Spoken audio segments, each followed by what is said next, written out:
मोहन भास्कर जोशी साहब, ये बताइए कि आपको ममता बनर्जी ने जो कहा उस पर यकीन है या जो अधीर रंजन चौधरी कह रहे हैं उस पर यकीन है? क्योंकि इस पर हम तो कंफ्यूज हो गए हैं कि अब समझे तो समझे क्या, और विपक्ष को यकीन है कि नहीं है ममता बनर्जी पर? कम से कम आप तो क्लैरिफाई कर ही दीजिए। देखिए पूर्णिमा जी, 10 साल में विपक्ष को अब आदत सी पड़ गई है ऐसे जीने की। मैडम बोलिए। मैं तभी बोल पाऊंगा जब आप बोलिए बोलिए बोलिए। 10 साल में विपक्ष को अब आदत सी पड़ गई है कि सदन में और अब नीति आयोग में उनकी आवाज़ को दबाने का दिया जाए, और वो दबाई जा रही है, चाहे वो राहुल गांधी हो, चाहे आदरणीय ममता जी हो। और मुझे लगता है आज जो भारतीय जनता पार्टी का एंटी बंगाल चेहरा है और एंटी वुमेन चेहरा है, वो आज साफ दिखाई दिया है। और अभी हमारी साथी अनुजा कपूर कह रही थी कि लोकतंत्र के रक्षक हैं मोदी जी। हमने देखा है चंडीगढ़ का, देश भूला नहीं है, ना भूलने देंगे हम। चंडीगढ़ को देखा है किस प्रकार आपने लोकतंत्र की हत्या करी थी। माननीय सुप्रीम कोर्ट द्वारा इस देश को न्याय मिल पाया, हम जैसे लोगों को न्याय मिल पाया। दूसरा विषय मैं आपसे कहना चाहता हूँ, और आज आदरणीय ममता दीदी जी अपने कुछ जो मुख्यमंत्री के रूप में जो राज्य के कुछ विषय होते हैं उनको लेकर गई थी। ठीक है, हाँ। और उनको अधिकार भी ये देश का कानून देता है, संविधान देता है, हमारा देता है कि एक मुख्यमंत्री नीति आयोग में जाए और अपनी बात को रखे और अपने राज्य सरकार के लिए कुछ मांग वगैरह रखे। तो उसी के तहत वो गई थी। लेकिन चूंकि भारतीय जनता पार्टी आज सौतेला व्यवहार कर रही है उन राज्यों में जहां अपनी खींच मिटाने की कोशिश कर रही है, जहां पर उनका रिजल्ट अनुरूप नहीं। बंगाल के साथ किया क्या? बंगाल के साथ दिखाई दे रहा ना आज क्या हुआ है ये। और बंगाल के कैसे राज्यपाल के द्वारा बार बार बंगाल की सरकार को किस प्रकार अस्थिर करने का प्रयास होता है, ये भी देश जानता है। पूरे रिकॉर्ड, पूरे वीडियोज उसके उपलब्ध मतलब है। आपको अधीर रंजन चौधरी जो कह रहे हैं उस पर भरोसा नहीं है, आप ममता दीदी जो आरोप लगा रही हैं आप उसको मानकर चल रहे हैं। तो मैं मानती हूं कि चलिए विपक्ष को है यकीन ममता बनर्जी पर, वो क्या कह रही है। सौरभ, जरा आप मुझको ये समझाइए कि इस पूरे नीति आयोग की बैठक में शामिल होने के लिए ममता बनर्जी पहुंची, जो कुछ कहा गया, जो कुछ किया गया, क्या एक बार फिर से स्क्रिप्टेड मामला था? प्रधानमंत्री मोदी को निशाना बनाना था, एक बार फिर से नीति आयोग को टारगेट करना था, एक बार फिर से उसी नैरेटिव को लेकर आना था कि ये तो विपक्ष को बोलने नहीं देते, उनकी आवाज दबा देते हैं, ये माइक बंद कर देते हैं और विपक्ष के साथ भेदभाव हो रहा है, या ये कह लीजिए कि जो विपक्ष शासित राज्य हैं उनके साथ भेदभाव हो रहा है, उसी नैरेटिव को मजबूत करना था ये? नहीं, बिल्कुल जो पहली बात आपने कही, देखिए बिल्कुल ठीक बात कही कि स्क्रिप्टेड मामला, ये स्क्रिप्ट जो तैयार की है वो कांग्रेस पार्टी ने की है।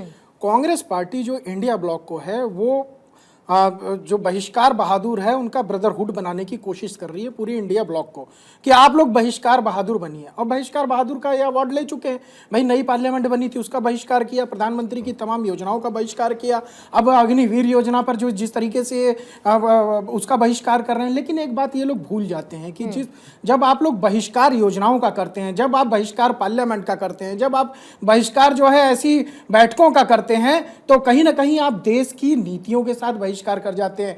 देश में जो रक्षा के मामले हैं उसका बहिष्कार कर जाते हैं, जो संवैधानिक संस्था है उनका बहिष्कार कर जाते हैं। अब एक बात बताइए, ममता बनर्जी हो या कोई भी मुख्यमंत्री हो, वो जनता के द्वारा चुने गए हुए मुख्यमंत्री हैं और बहुत ही लोकप्रिय है। मैं तो मानता हूं ममता बनर्जी को कि वो बहुत लोकप्रिय है। लेकिन लोकप्रियता का कारण क्या है? वहां की जनता।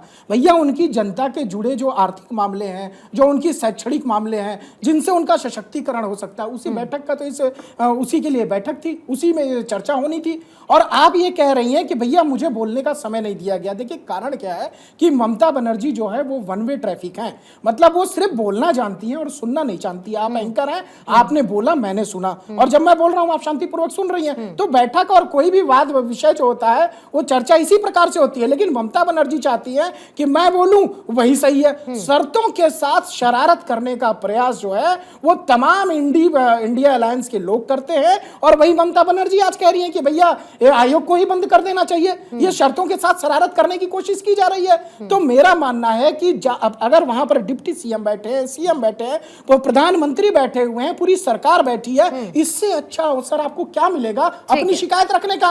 वहां अपनी जनता की भलाई के लिए जो आप मुद्दे उठाना चाहती हैं आप तुरंत वहां तत्काल रखिए। पूरा मीडिया आपको कवर कर रहा है। मैं पूछना चाहता हूं, टीएमसी के यहां पर प्रवक्ता है, सिर्फ ये बताइए कि ममता बनर्जी जी ने उस बैठक में क्या रखा जो जनता की समस्याएं हैं, वो ठीक क्या है, इसका रखी जवाब मैं और किस बात को नहीं सुना गया उनके, वो भी बताएं कि उनको जो समय नहीं दिया गया वो उस समय में क्या प्रश्न करना चाहती थी, कृपया करके इसका जवाब मैं सुमित मेहरोत्रा से लूंगी।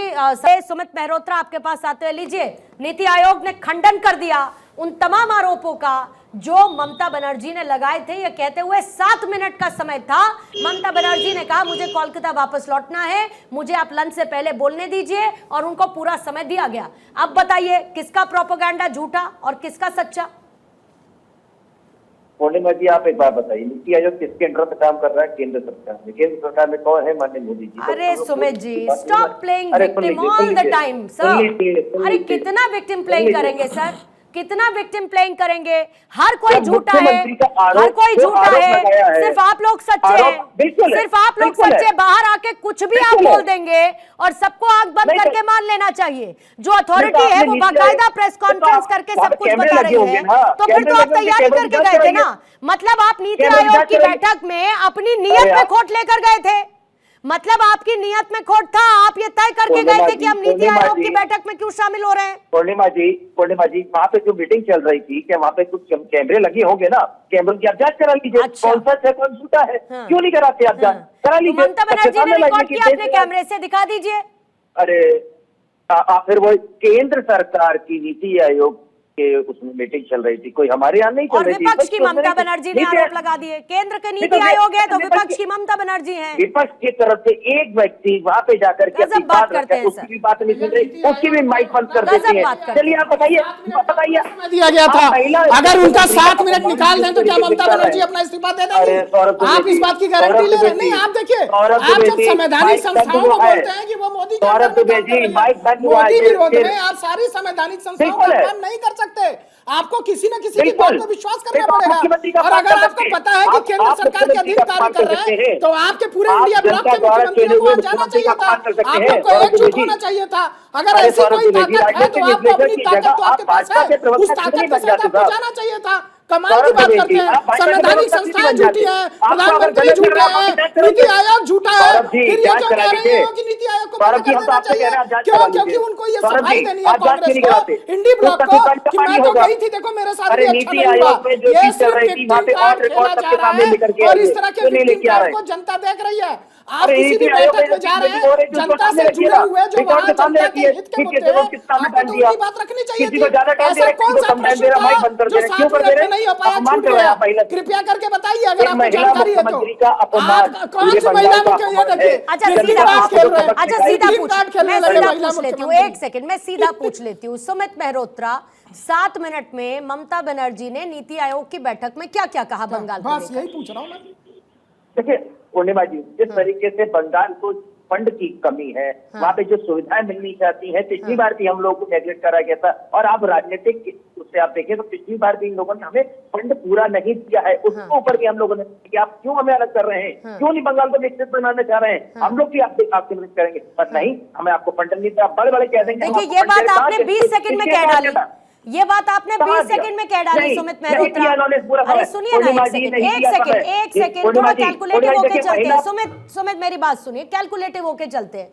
आपसे मैंने पूछा कि क्या क्या कहा, आपको 20 सेकंड नहीं लगे बताने में कि क्या क्या कहा। अरे तो 7 मिनट में क्या क्या कह दिया जो छूट गया, नहीं क्या कह पाए? क्या कहना चाहिए, पूछिए इनसे, बंगाल के बारे में बताइए ना मुझे, क्या छूट रहा है? पूर्णिमा जी, जिस तरीके से महिला सीएम का माइक पर अरे सर प्लीज, ये मत करिए, यहाँ तर्कों के साथ बात करिए। मेहरोत्रा सुनिए, एक मिनट सर, खुद मैं एक महिला हूँ, बार बार ये महिला मुख्यमंत्री करना बंद करिए। मुख्यमंत्री है वो, उतनी ही पावर है जितना किसी पुरुष मुख्यमंत्री के पास है, बराबरी की है वो, इक्वालिटी की बात करते हैं ना, तो महिला मुख्यमंत्री करना बंद करिए। महिला मुख्यमंत्री अनुजा यहाँ पर बैठी है, मैं कहूँ उनको महिला प्रवक्ता, उनके अधिकार क्या कमतर है किसी और पुरुष प्रवक्ता से? है क्या कम बोलना जानती है क्या वो? कम बोलना जानती है या आप ज्यादा बोलना चाहते हैं? अरे महिलाओं का सम्मान नहीं करेंगे क्या? अरे सर इसमें असम्मान क्या हुआ? वो खुद नीति आयोग की बैठक बीच में अधीर रंजन चौधरी से पूछिए ना जाकर के, महिलाओं का सम्मान वो नहीं कर रहा है। अधीर रंजन चौधरी से पूछिए, वो आरोप लगा रहा है, वो तमाम आरोप अब तक लगा रहे थे, तो क्या महिला इसका मतलब आप कांग्रेस पार्टी का आरोप लगा रहे हैं? फिर जब कांग्रेस पार्टी पर प्रश्न उठा रहे हैं कि कांग्रेस पार्टी जो है महिलाओं का सम्मान नहीं करती, क्योंकि प्रधानमंत्री या अन्य भारतीय जनता पार्टी के लोगों ने कभी भी ममता बनर्जी का सम्मान नहीं किया, तो आप कहीं ना कहीं कांग्रेस के हम सहन नहीं करेंगे।